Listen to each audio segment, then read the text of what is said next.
Assalamualaikum warahmatullahi wabarakatuh. Nama saya Nani Ernawati, saya calon guru penggerak Angkatan 7, saya dari UPTD SDN Gili Timur 2.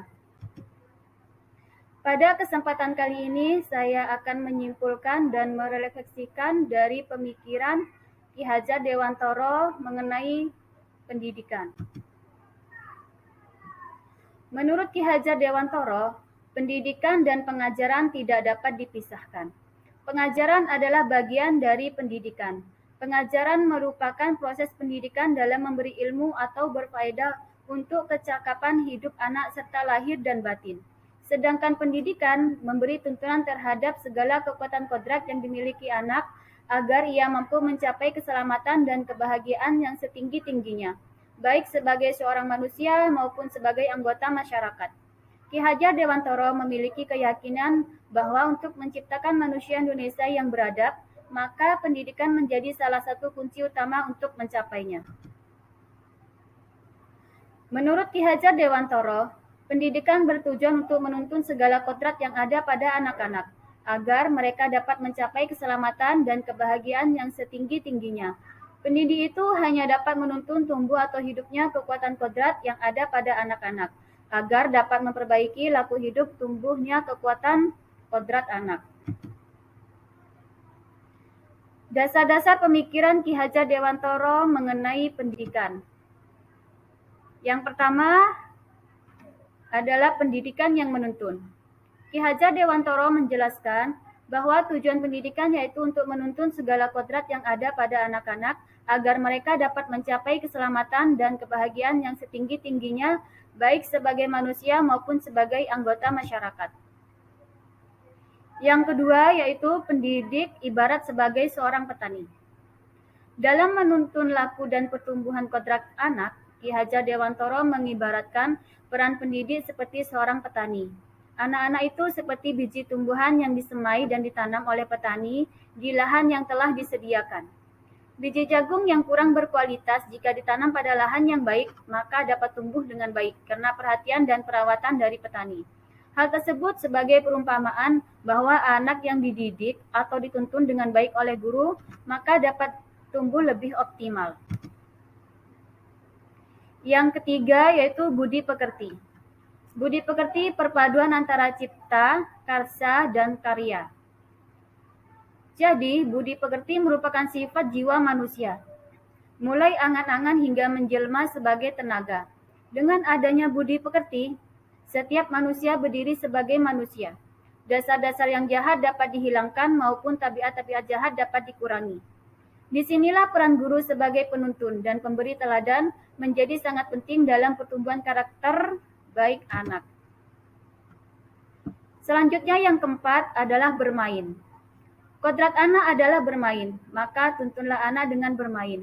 Misalnya dengan mengenalkan materi dengan bernyanyi, sehingga anak akan merasa senang. Materi pun dapat membekas pada memori. Berdasarkan konteks sosial budaya di lingkungan sekitar, terdapat beberapa permain tradisional yang mengandung nilai-nilai karakter yang dapat dikembangkan. Selanjutnya yang kelima adalah pendidikan yang berpihak kepada anak. Dalam proses menuntun, anak diberi kebebasan, namun pendidik sebagai pamong dalam memberi tuntunan dan arahan agar anak tidak kehilangan arah dan membahayakan dirinya. Seorang pamong dapat memberikan tuntunan agar anak dapat menemukan kemerdekaannya dalam belajar. Mereka belajar sebagai konsep pembelajaran di mana pendidik diberikan kebebasan untuk menentukan proses pembelajaran sesuai dengan kodrat diri anak. Pertanyaan pemantik yang pertama, apa yang Anda percaya tentang murid dan pembelajaran di kelas sebelum Anda mempelajari modul 1-1? Yang kedua, apa yang berubah dari pemikiran atau perilaku Anda setelah mempelajari modul ini? Yang ketiga, apa yang dapat segera Anda terapkan lebih baik agar kelas Anda mencerminkan pemikiran Ki Hajar Dewantoro? Yang pertama, sebelum mempelajari pemikiran-pemikiran Ki Hajar Dewantoro, saya seringkali melakukan tindak-tindakan tegas dengan menghukum siswa agar bisa berubah perilakunya. Saya belum sepenuhnya menyadari akan keberadaan kodrat alam sang anak, sehingga sering marah-marah ketika ada anak yang lamban dalam satu pelajaran. dan saya jarang memberikan model-model pembelajaran yang menyenangkan bagi anak. Setelah mempelajari pemikiran-pemikiran Ki Hajar Dewantoro, pemikiran yang berubah dari saya adalah bahwa saya harus memberikan tuntunan kepada anak didik dengan lebih sabar dan lebih ikhlas. Karena mereka mempunyai minat dan bakat yang berbeda, tidak perlu memberikan hukuman dan memberikan teladan agar mereka bisa melihat dan menirunya.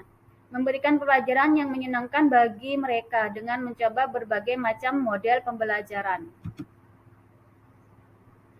Yang akan segera bisa saya terapkan dari pemikiran-pemikiran Ki Hajar Dewantoro adalah tidak memberikan hukum-hukuman kepada siswa.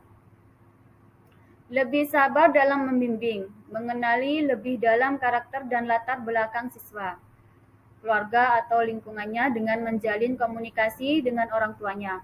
Memberikan pembelajaran yang menyenangkan bagi siswa melalui pemilihan media pembelajaran yang inovatif, baik berupa gambar, video, maupun audio, atau pembelajaran yang berbasis permainan.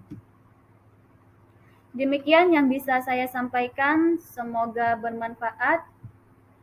Terima kasih. Assalamualaikum warahmatullahi wabarakatuh.